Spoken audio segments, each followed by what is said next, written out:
नमस्कार, स्वागत आहे आपलं तिखट पाहुणचार रेसिपीज मध्ये। आज आपण तिखट पाहुणचार रेसिपीज मध्ये सांडग्याची भाजी, यालाच बरेच जण मिक्स डाळीच्या वड्यांची भाजी सुद्धा म्हणतात किंवा नुसते वड्याची भाजी सुद्धा म्हणतात। तर हे वडे झारून केलेले आहे, हाताने तोडलेले नाही। तर मस्त याची भाजी आपण तयार करणार आहोत आणि हे वडे मला माझ्या मावशीने दिलेले आहेत। तर चला आज मी तुमच्या सोबत ह्या चविष्ट अशा सांडग्याची भाजी रात्रीच्या जेवणासाठी तयार करून दाखवणार आहे। चवीला अप्रतिम अशी लागते, लवकर तयार होते। उन्हाळा वाळवणीतील प्रकार आहे, त्यामुळे आपण घरात भाजीला काही नसेल तर झटपट तयार करू शकतो। तर हे वडे एक वाटी घेतलेले आहे। मध्यम आचेवर कढई गरम करून कढईमध्ये हे वडे आता भाजून घ्यायचे आहे। त्यामध्ये 1 ते 2 चमचे तेल घालायचं आणि तेलामध्ये खमंग हे भाजून घ्यायचे आहे।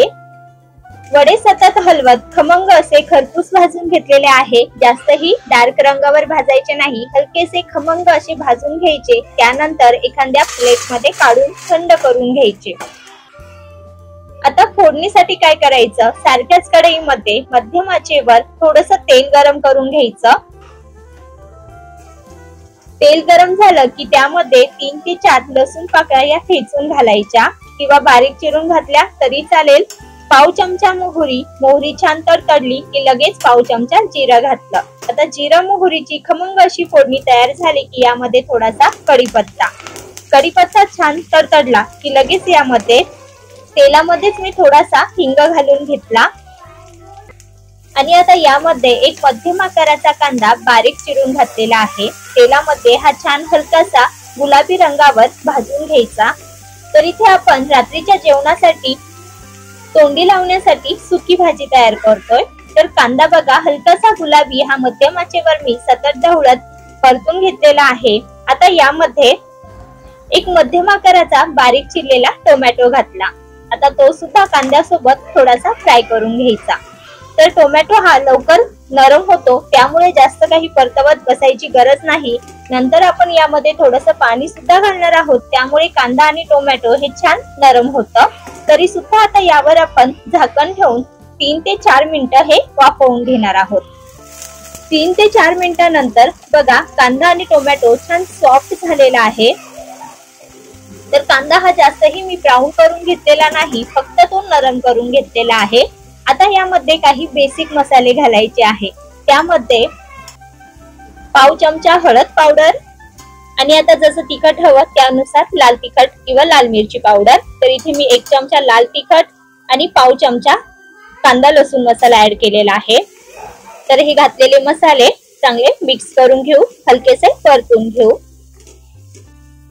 मसाले छान परतून घेतले, साइडने बघा तेल सुटायला लागलेले आहे। मस्त खमंग असे मसाले आपले या फोडणीमध्ये भाजून झालेले आहे। तर आता यामध्ये काय करायचं, जेवढे 1 वाटी वडे घेतलेले होते तर तेवढंच 1 वाटी पाणी गरम करून घेतलेलं आहे। बघा 1 वाटी बरोबर पाणी गरम करून घेतलं आणि ते यामध्ये घालायचं आहे। तर आता या ठिकाणी थंड पाण्याचा वापर न करता असं गरम पाणी घालायचं, म्हणजे यामध्ये जी आपण फोडणी दिलेली असते ना मसाल्यांचा, तर त्याचा स्वाद जो आहे तो आहे तसाच राहतो। तर मसाले हे बेचव होत नाही। त्यासोबतच पाण्याला बघा लगेच उकळ येते, तर लगेच यामध्ये चवीनुसार मीठ आणि बारीक चिरलेली कोथिंबीर ऍड करायची। उकळ आल्यानंतर यामध्ये सुरुवातीला जे वडे आपण भाजून घेतलेले होते ते संपूर्ण घातले, छान मिक्स करून घेतलं आणि आता यावर झाकण ठेवून बारीक गॅसवर आपल्याला हे फक्त 5 मिनिटं वाफवून घ्यायचे आहे, छान शिजवून घ्यायचे आहे।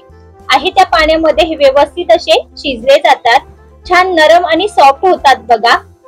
आणि मध्ये मध्ये 2 ते 3 मिनिटांनंतर हे मी एकदा मिक्स सुद्धा करून घेतले होते, म्हणजे यामध्ये जर काही थोडस पाणी कमी वाटत असेल तर थोडस पाणी तुम्ही यामध्ये ऍडजस्ट करू शकता। तर इथे मी हे सुके केलेले आहे, म्हणजे कोरडी भाजी तयार केलेली आहे। तुम्हाला जर थोडीशी ओलसर हवी असेल तर यामध्ये पाणी थोडं जास्त घाला। तर बघा वडे ही व्यवस्थित शिजलेले आहे, अजिबात कच्चे राहिलेले नाही, छान नरम झालेले आहे। तर आता यावर आपण बारीक चिरलेली थोडीशी कोथिंबीर घालूया, पुन्हा एकदा छान मिक्स करून घेऊया आणि आता गरमागरम ही मस्त सांडग्याची भाजी किंवा मिक्स डाळीच्या वड्यांची भाजी पोळी सोबत, चपाती सोबत आणि सध्या उन्हाळा चालू आहे म्हणून ज्वारीची नागलीची भाकरी सोबत मस्त गरमागरम खायला घ्यायची. अप्रतिम अशी लागते. बनवायला ही भाजी अगदी सोपी आहे. उन्हाळ्यामध्ये जर भाजीला काही नसेल तरी अशा सांडग्यांची किंवा वड्यांची भाजी एकदा नक्की ट्राय करून बघा. फक्त कांदा टोमॅटोची आपण फोडणी केलेली आहे, पण चवीला म्हणाल तर भन्नाट अशी लागते. तर एकदा जरूर ट्राय करा. याच पद्धतीने तुम्ही बनवता का हे देखील कमेंट करून सांगा. रेसिपी आवडली असेल तर आपल्या तिखट पाहुणचार रेसिपीजला सबस्क्राईब करा.